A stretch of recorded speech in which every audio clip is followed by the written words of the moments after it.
So my name is Mae Culumber, and as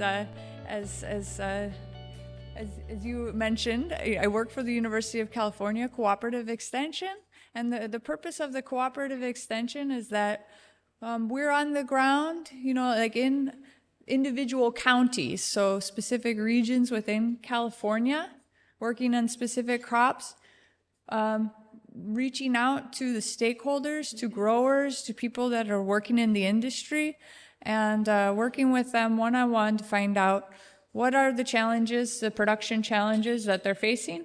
And so this informs our applied research program. So I work with a lot of almond and pistachio growers, and increasingly growers that have vines as well. But this question comes up a lot with the water quality. And so in my short time here, I've learned a little bit that you have a lot of variable sources of water that can vary in quality depending on the origin. And so this is something very important to consider, particularly when you're starting to establish a new vineyard, a new orchard.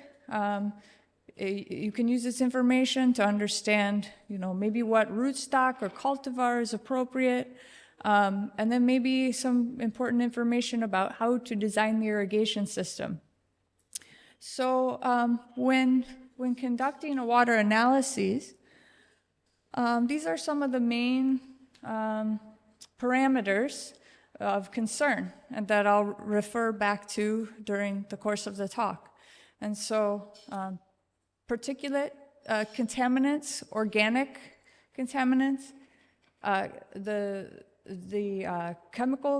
potential for chemical precipitates, and we also would like to know, how will the quality of the water affect the health and vigor and productivity of the plant. So does this crop have tolerance to the salinity levels that it's going to be subjected to with the water?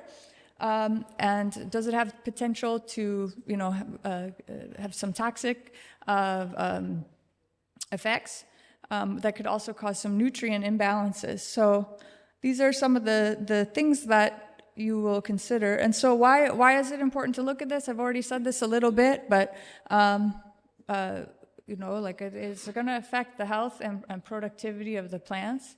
We can also greatly affect, which is related to this, is the distribution uniformity of your irrigation system. So if you have contaminants that are plugging the irrigation system, then you'll have a lower distribution uniformity, and so the allocation of water and nutrients will not be equal across the field. And then also the quality of the water can affect the characteristics of the soil. So if we have salts that are contaminating the soil, this can aggravate the structure and affect the water infiltration, which in turn can further cause more problems for the health and vigor of the plants.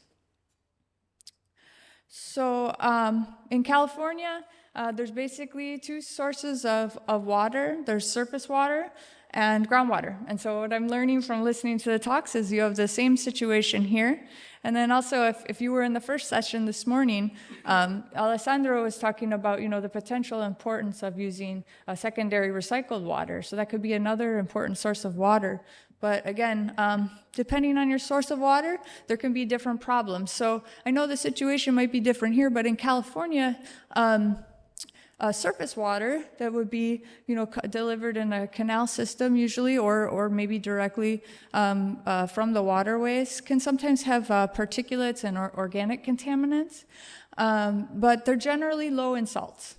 Okay, so generally speaking, our surface water is low in salts.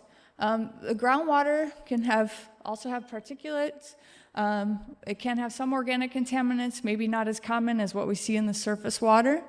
Can be highly susceptible to chemical precipitation and can be high in salts. So when collecting a sample for water analysis, you want to make sure that you're getting the most representative sample possible. So it's important that you don't want to be sampling water that's been sitting in an irrigation line. Okay, because if you do have some organic contaminants and it's sitting in the line and you don't flush it, it's going to give you worse results than what the crops are actually seeing.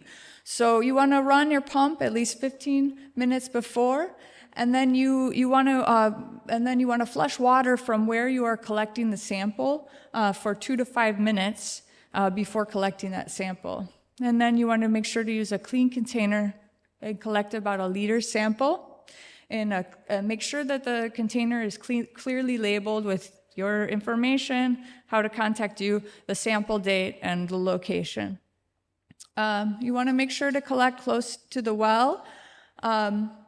And then we also advise, this is particularly if you're trying to troubleshoot a problem that you might be having, it might be important to also sample after the filters and then at the end of the irrigation line. So I sometimes do this with growers because we don't know where the source of contamination might be. Sometimes it might be something that's happening after the filtration system.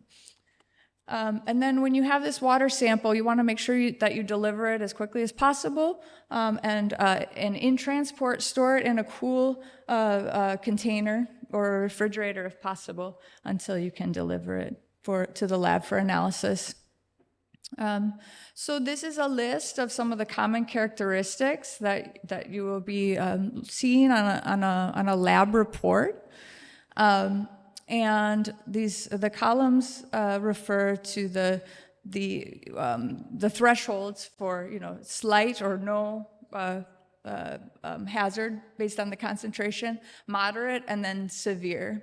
And so I'll be going through several of these through the course of the talk.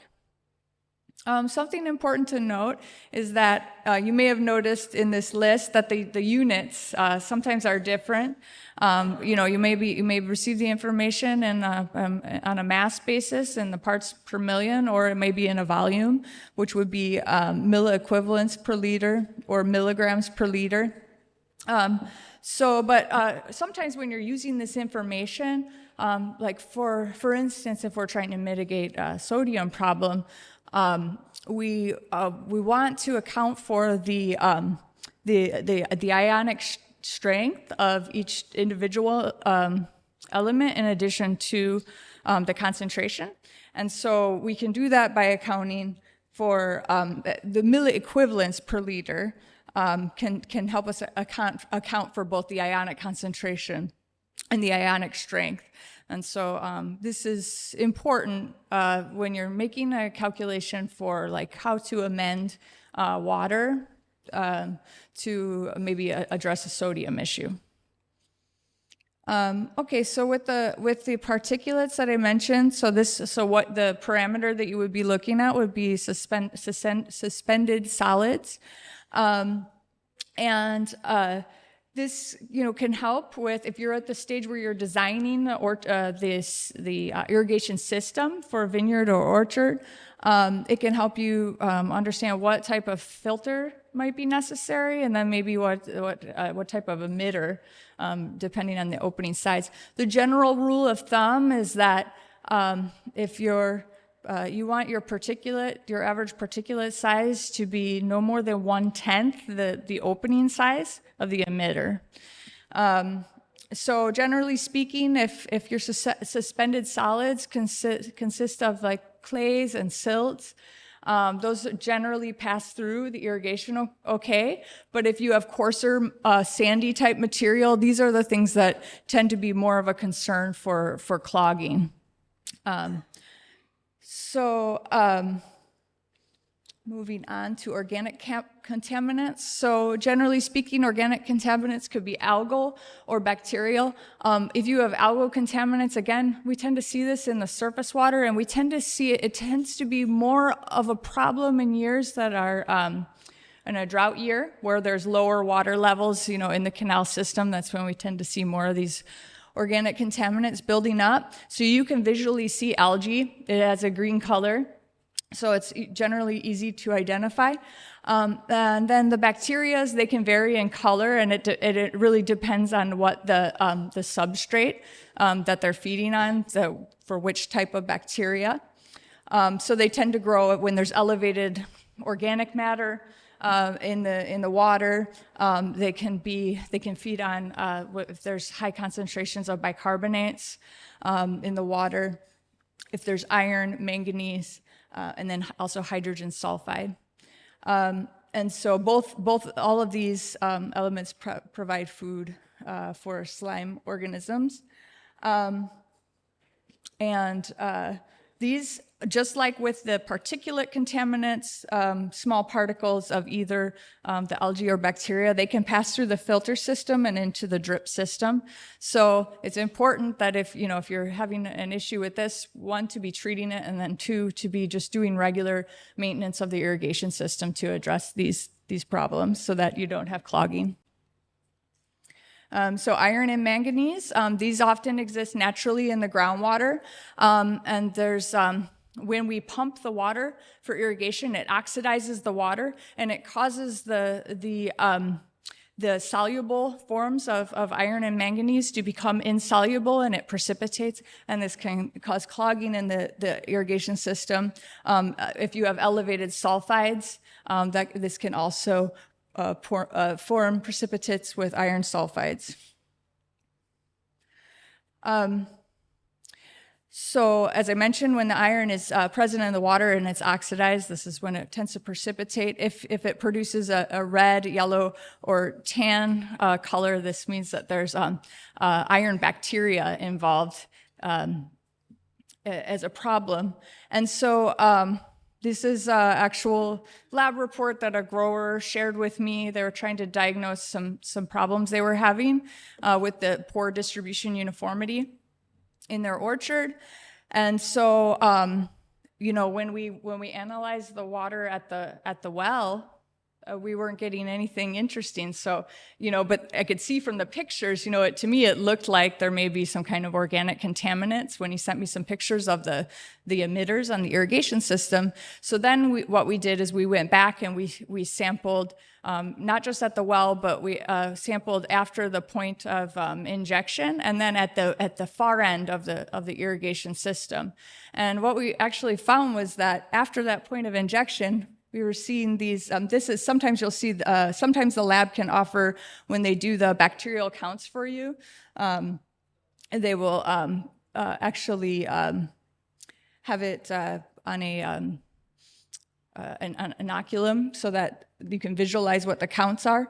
But they were injecting acid into the system, and it was actually corroding an old main line.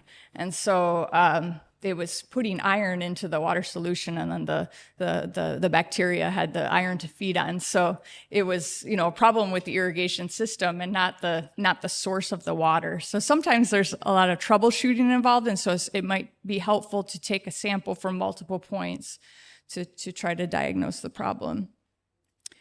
And these type of iron bacteria can occur in a wide range, of pH conditions. So chemical precipitates, this is probably one of the largest problems that we see in California because, the water is often very high pH, and it also often has very high levels of bicarbonate. And so when you have high levels of bicarbonate and you also have high levels of calcium or magnesium, this will often very quickly precipitate, particularly in the summertime when you have very hot temperatures. This happens even faster. So this is the reason why we sometimes have issues with emitter clogging and poor distribution uniformity with the irrigation system. This is a big culprit. Again, so when you're irrigating with high pH water, this is high pH and high levels of calcium and bicarbonate. This can actually affect the soil chemistry over a long period of time. So Mark Battany, who is here, I borrowed this slide from him, but he monitored, the changes in pH in the soil with proximity to the drip emitter over time. And so where it's, if the emitter is, the vine row is here, and this is the row middle, and this is the pH scale, we're seeing much higher pH and with depth down into the soil over time. So if not amended, if not treated, then this can affect the soil pH, which can affect macro and micronutrient availability, which can cause problems with deficiency. So oftentimes in California, people will either amend the water or the soil with acids or acid-forming amendments. But it's good to make sure to use caution with that, because extreme acidity can also induce toxicity and deficiency. So we could do a whole seminar on treating water for acid injection. So make sure that you get a precise recommendation with a titration with your water sample from the lab to determine that.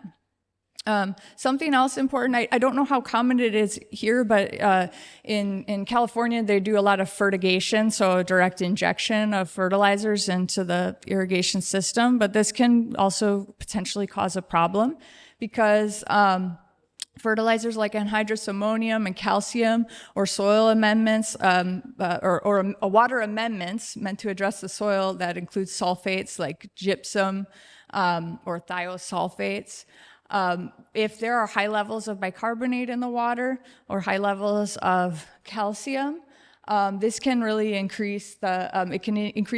further increase the pH of the water and the precipitation of calcium carbonate, or gypsum, which would be calcium sulfate, in the irrigation system. And so it's very important, if you're injecting fertilizers through the irrigation system, that it's properly flushed for some time after the fertigation is finished, to make sure the system is clear of those fertilizers. And then something else is that a lot of sometimes, if you use a combination of different chemistries, different fertilizers together, we don't always know how those are going to interact. And so it's important that you do what we call a jar test, before injecting that into the irrigation system, to make sure that it's not going to cause problems. I've been told that some of your water can be high in nitrate.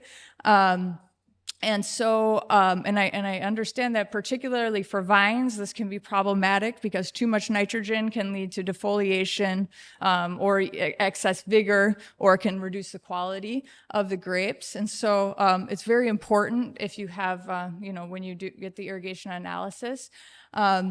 So here, for example, this would be if your concentration of nitrate nitrogen was anywhere between 3 to 15 parts per million, and depending on how much water is applied through the course of the season, that could equate to maybe all of the nitrogen requirement for the crop for that season. So you may not need to apply additional nitrogen. So very important to account for the nitrogen in the soil.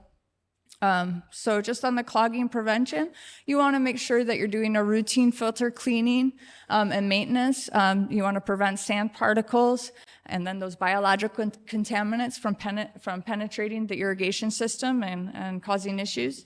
So it's good to flush your main lines and submains using flush valves. So something to think about in the design and of the irrigation system.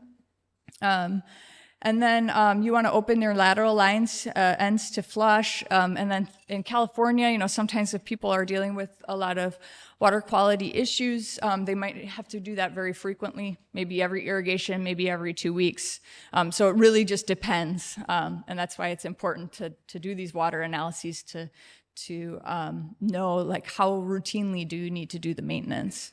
And then you want to make sure to run the irrigation before and after each fertilization injection to avoid leaving residual fertilizer in the system. And then make sure you're doing regular system irrigation maintenance. So you're always wanting to look for leaks, changes in pressure, problems with the wetting patterns, because those are good indications that you have poor distribution uniformity and that the crop is not receiving equal amounts of water throughout the field. So in terms of amendments, there's for addressing those organic contaminants, liquid or gas chlorine. Again, if you're doing this continuously at a low rate or just periodic maintenance at a larger rate, it would be dependent on how severe the problem is. In California, people that have high levels of iron or manganese in their water source, they may have like a settling pond. So it encourages the iron to become insoluble in the wetting pond, and so they let it settle at the bottom of the pond before pumping the water into the irrigation system. And again, with those iron and manganese, you can oxidize them with chlorine, or there's also polyphosphates that can chelate with those metals.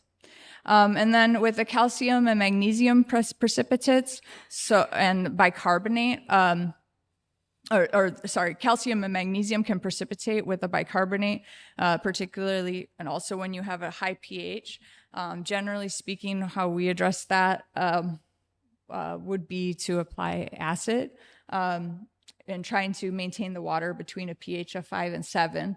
And generally speaking, that would be using sulfuric acid.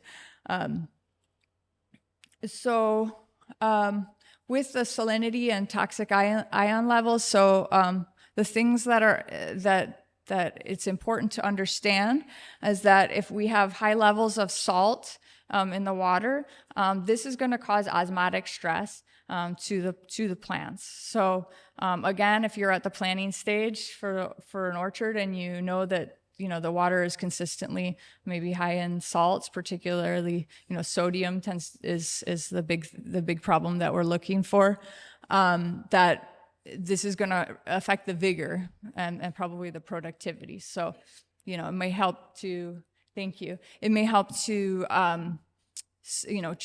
make choices about the rootstocks or cultivars. And then also, this information can be very important for choosing and estimating amendment rates to amend the water and the soil.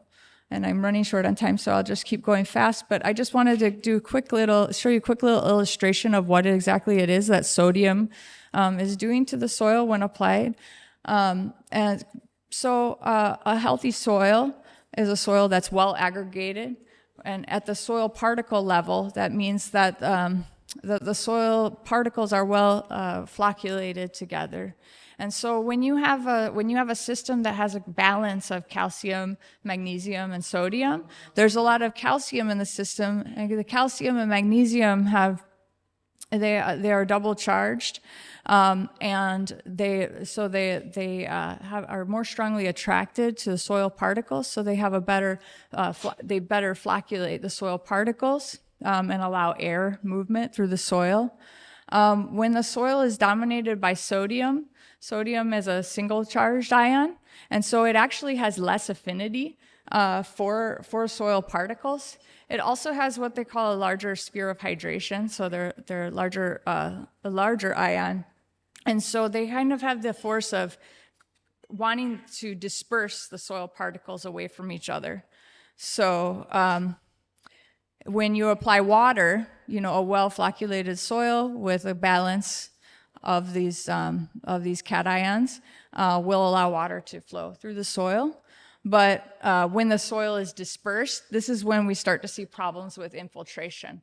And when we have problems with infiltration, we have problems with oxygen flowing to the roots of the plants. So I don't have time to go into a lot of the specifics, but something that you can look at on a water report would be to look at what the ratio of the sodium absorption ratio to the electrical conductivity.